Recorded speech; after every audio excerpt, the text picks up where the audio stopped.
I'm sure nobody saw this coming, especially if you watch my channel. You've never heard me talking about this. Expect huge battles over working from home between employees and bosses soon. Soon? It's been happening, guys. Says Stanford professor who studied remote work for 20 years. I could think of worse things to study. But yeah, I can't wait for this.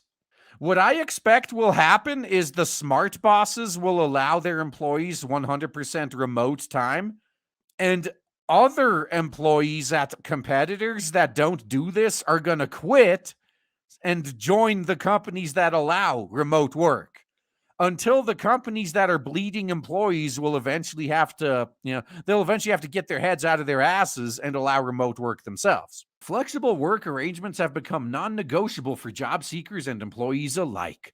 So much so that people now value such flexibility as much as a 10% pay raise, according to new research from the Work from Home Research Project.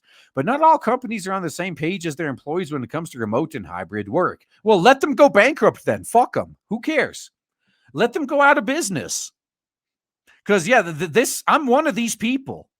Like, I am not going into a fucking office again.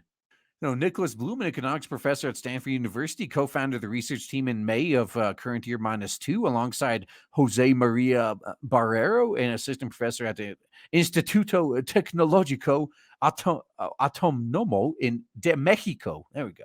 In Mexico City, and economist Stephen J. Davis. Their latest research, shared on January 3rd, collected responses from more than 17,000 employees in the U.S. about their attitudes to working from home versus returning to the office. About 50% of respondents who have worked from home during the pandemic said they would prefer a hybrid schedule once the pandemic is under control, which will never happen as long as Big Pharma keeps making this much money. Although large shares of people prefer remote or hybrid work arrangement, Bloom, who has studied remote work for nearly 20 years, tells CNBC Make It that he expects there to be huge battles between employees and managers over remote work in the coming months. Oh, God, yeah. It's already happening. It has been happening. And this is a battle that the bosses are going to lose. Because as long as there are always plenty of companies hiring that allow fully remote work, you're just going to go bankrupt. You're going to lose all your employees and go out of business. If you're going to drive them to your competitors if you don't give in here. Most larger companies are led by older white men, the group that least values working from home and has been the most vocal about the need to return to the office, according to Bloom's research.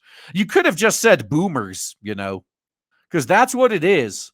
You got an entire generation of people who doesn't even understand technology that's running the show. A June current year -1 report from Deloitte shows that white men make up 62% of the boards of Fortune 500 companies. Other research, including a May current year -1 report from Future Forum, Slack's research consortium has shown that white men are the most enthusiastic group to return to the office. Really? Why don't you break that down by age?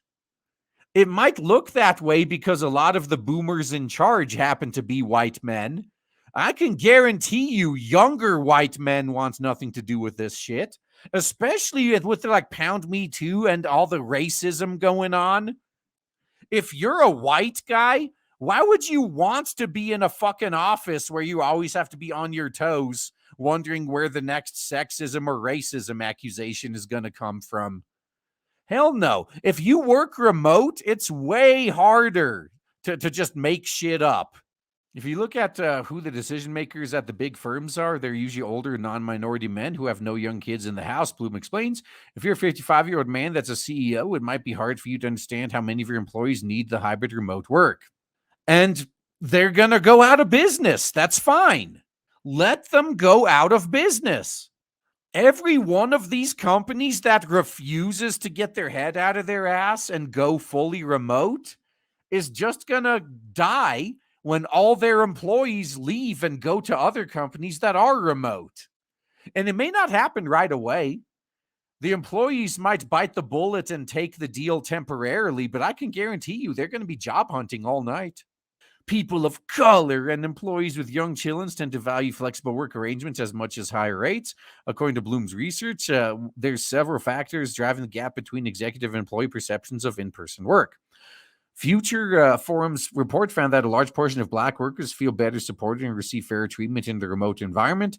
Flex Jobs surveyed 1,100 parents of young children in April of current year -1, and more than 50% of respondents said flexible schedules and work from home have had the greatest impact on helping manage their childcare responsibilities.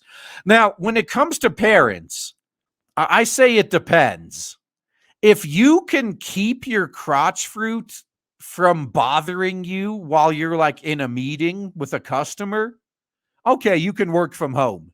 But because like this is one of those things that's been driving me up a wall. Like I'm sitting there trying to give a presentation to a customer for like a multi-million-dollar deal, and there's a shrieking crotch fruit on the call. Really? Fucking really? Yeah, those are people that that I think should probably go back to the office. Hybrid work creates scheduling difficulties. Well, don't do hybrid. Do fully work from home. It's not fucking hard. So another challenge that could prevent more companies from offering flexible work arrangements is scheduling. Yeah, there's going to be huge battles over which days people work from home and who decides that. Just make it all of them and you don't have this problem. It's real fucking easy. Yeah, this has already been an issue for companies who have returned to in-person works. How do you align everyone's schedules? Some companies, such as American Excuse and Lazard, have announced new policies that encourage employees to work from anywhere for 1 month each year instead of going remote full-time. Or you just go remote full-time, and it's not a fucking problem. Bloom warns that such arrangements could be difficult to coordinate and bad for productivity. How do you make sure too many people aren't out of the office? Or what if an employee wants to work every other Friday remote instead of 1 month? If this policy works, it could be great for employee morale, but if you get it wrong, it could be a disaster. Just go full remote and it's not a problem. Oh, that's a good point. Working from home is better for the environment. Yeah. Yeah, we got to start, using their own bullshit against them. If you're against working from home, you literally want to kill the planet. If companies don't budge, more employees will quit. Why, thank you for coming to the same conclusion I did years ago. In December, the work from home research team polled more than 900 employees who recently left their jobs and found that inflexible work arrangements were the number one reason people quit, with about 39% of respondents citing the ability to work from home more as their top priority.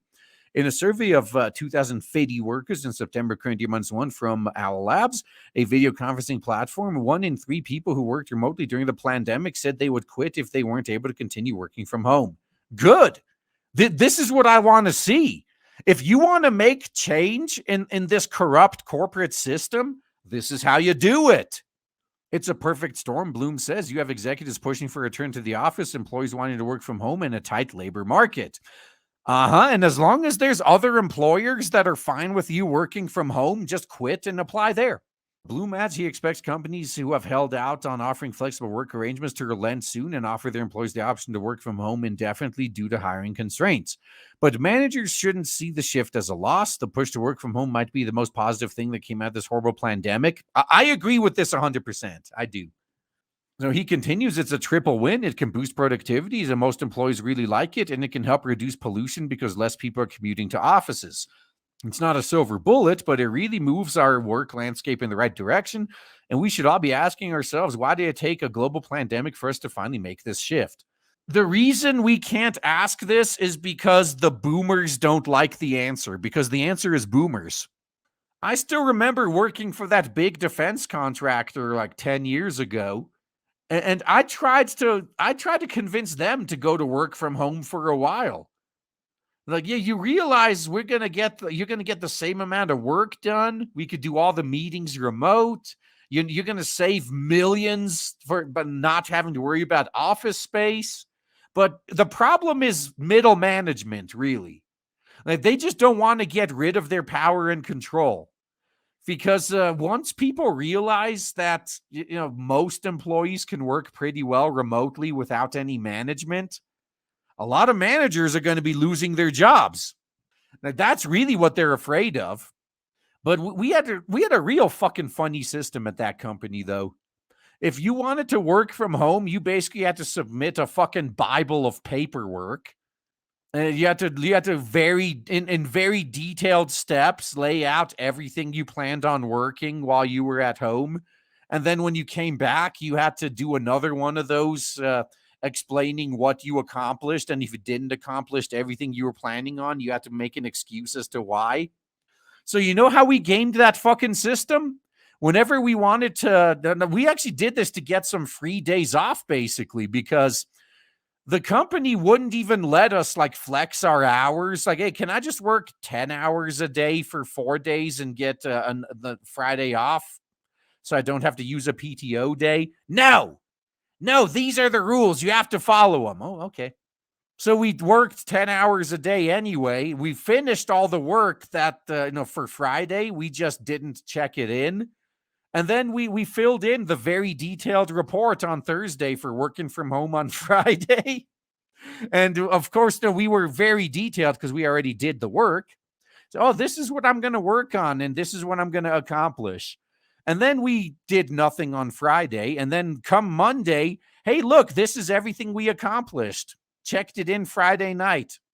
All done. Meanwhile, I could sit at my desk in the office playing my fucking Game Boy. And as long as no one saw the Game Boy, I was fine. Because this was a government contract. So there was times where like weeks went by without much work. And then we were like crunch mode for a few weeks and then weeks of nothing again. But if I'm working from home, oh man, that's when all the accountability comes in, huh?